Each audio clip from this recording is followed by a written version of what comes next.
জীবনে একজনও মানুষ নেই যে কষ্ট করেনি, পরিশ্রম করেনি। আর এই জীবনে একটা মানুষ নাই যে একটা কাজ করতে গেলে তাকে খাটনি করতে হয় নাই। শুনুন, যারা রোদে পুড়ে যারা ছোলা বাদাম বিক্রি করে না, আপনি ভাবে গেছেন যে আপনি এক্ষুনি আপনি একটা বাদাম কিনে আপনি রাস্তায় বসে যাবেন, তাও তো সোজা না। অনেক কিছু খাটনি করতে হয় ভাই। আর তার জন্য সরকারকে ট্যাক্সও দিতে হয়, অনেক কিছু পারমিশন লাগে, অনেক খাটাখাটনি করে তবেই সে চায়ের দোকান মোমোর দোকান খুলতে পারে। চায়ের দোকান মোমোর দোকান খোলাটাও কিন্তু অত কঠিন, মানে অত সোজা ব্যাপার নয়। হ্যাঁ, আপনি হয়তো রান্না বান্নায় পারদর্শী, আপনি চা বানাতে পারেন, আপনি মোমো বানাতে পারেন, কিন্তু আপনি যে দোকানটা খুলবেন তার জন্য তো আপনাকে অনেক খাটনি করতে হবে। এর জন্যই ওই সব কাজেরই আজকাল খাটনি আছে ভাই, কষ্টে না পাইলে কেষ্ট পাওয়া যায় না। তাই যখন বিজনেসটা যখন আমি শুরু করেছিলাম, অনেক কষ্ট করতে হয়েছিল, পরিশ্রম করতে হয়েছিল। যাই হোক, তারপর মিশর বিজনেসটা খুললাম। এবার মিশর বিজনেস খুলতে গেলে তো আপনার নাম, মোবাইল নাম্বার, আপনার বায়োডাটা, আপনি কি পাস করেছেন, আপনি মাধ্যমিক পাস করেছেন না আপনি বিএ পাস করেছেন না উচ্চ মাধ্যমিক পাস করেছেন, আপনার কোয়ালিফিকেশন, আপনার মার্কশিট সবই লাগবে। যেরকম চাকরির চেষ্টা করতে গেলে যা যা লাগে সেটা আপনার লাগবে। এবার আপনি তো মিশর বিজনেসটা করছেন, এবার আপনি তো রোজগার করার জন্য করছেন, তাছাড়া আপনার ব্যাংক ডিটেলস, যে ব্যাংকে আপনার বেতনটা জমা হবে ওটা দিতে হবে। দিয়ে বায়োডাটা করে রেজিস্ট্রি করলেন, বাস আপনি মিশর মেম্বার হয়ে গেলেন। এবার আপনি ওখান থেকে আপনি শাড়ি প্রোডাক্ট যেটা আপনি সেল করবেন সেটা আপনি শেয়ার অপশনে গিয়ে আপনি হোয়াটসঅ্যাপে আপনার যা যা আছে তাদেরকে ছবি পাঠালেন, মার্কেট প্লেসে পাঠালেন, এইভাবে বিক্রিটা করলেন। এবার মার্কেট প্লেসে ফেসবুকে কাস্টমার আপনাকে কমেন্ট করলো যে আমি এটা নিতে পারি কিনা জানেন, এইভাবে আপনার বিক্রিটা হয়ে গেল। তো এরকম করতে করতে করতে করতে অনেকটাই আমার কাছে মানে একটা ইনকাম ছিল। আর যেহেতু মিশর বিজনেসটা আমি করছি আমি 2019 সাল থেকে যেহেতু মিশর বিজনেসটা করছি, তো অটোমেটিক হয়ে গেল আস্তে আস্তে আমার একটা প্যান কার্ড হয়ে গেল। আমি সরকারকে ট্যাক্স দিচ্ছি, মিশর থেকে সরকার থেকে আমার ট্যাক্স কাটতেছে, আমার ইনকাম ট্যাক্সটা কাটতেছে, শুধু আমি দেশের নাগরিক হয়ে গেলাম। একে তো আমার 25-26 বছর পার হয়ে আমি এবার 27-এ পা দিব।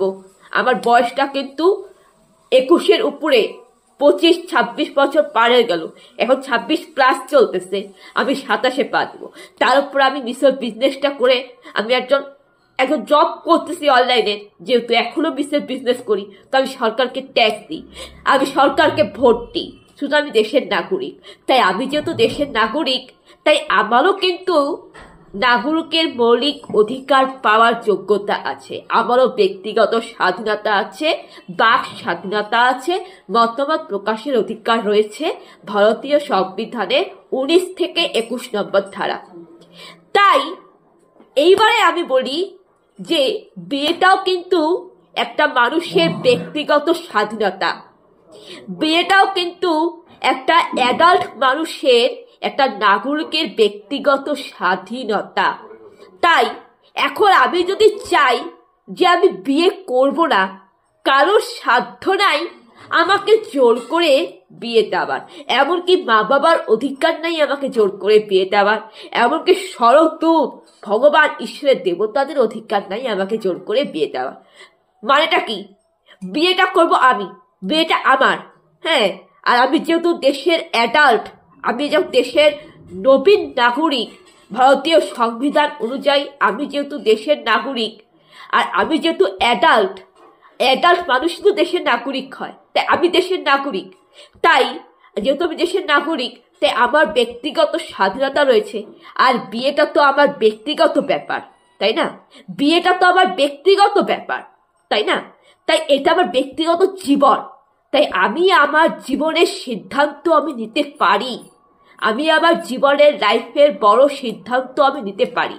বিয়েটা নিয়েও আমি সিদ্ধান্ত নিতে পারি। একটা ছেলে মেয়ে যে বিয়ে করবে, প্রত্যেকটা ছেলে মেয়ে তাদের বিয়ে নিয়ে সিদ্ধান্ত নেওয়ার অধিকার রয়েছে, কারণ ভারতীয় সংবিধান আমাকে এই অধিকার দিয়েছে।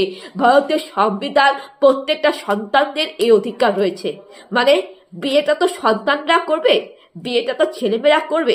তাই যারা বিয়ে করবে তাদেরও কিন্তু বিয়ে নিয়ে একটা মতামত প্রকাশের অধিকার বা স্বাধীনতা রয়েছে 21 নম্বর ধারা থেকে শুরু করে আর্টিকেল 21 নম্বর ধারা অনুযায়ী। তো এই যে এই বিয়েটা নিয়ে সিদ্ধান্ত এটা আমরাই নেব, তার কারণ বিয়েটা আমাদের, বিয়েটা আমরা করব, তাই বিয়েটা আমাদের।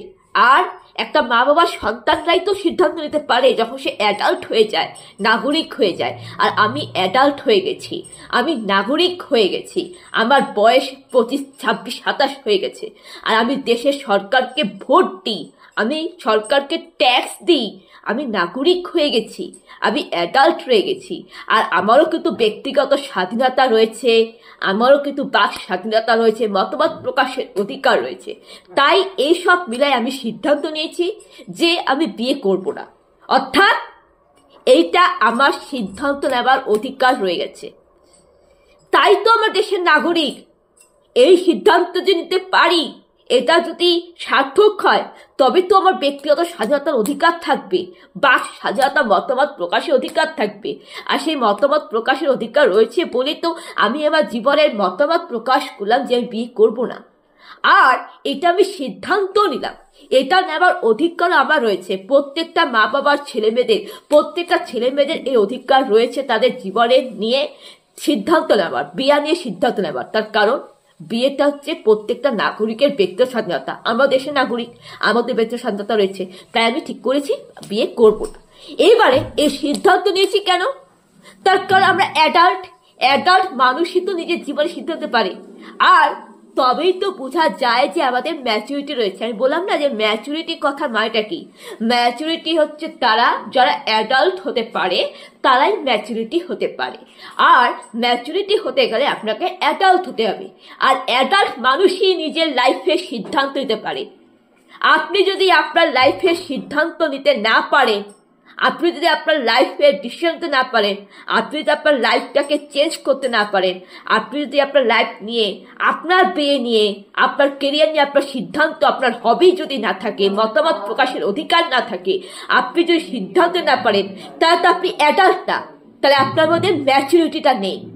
কিন্তু আমাদের মধ্যে ম্যাচুরিটি রয়েছে। আর সেই সব মানুষের মধ্যে ম্যাচুরিটি থাকে, তারাই ম্যাচিওর হতে পারে। তাদের মধ্যে ম্যাচুরিটি থাকে যারা নিজের বিয়ে, নিজের ব্যক্তিগত জীবন, ব্যক্তিগত স্বাধীনতা, নিজের বিয়েটা নিয়ে সিদ্ধান্ত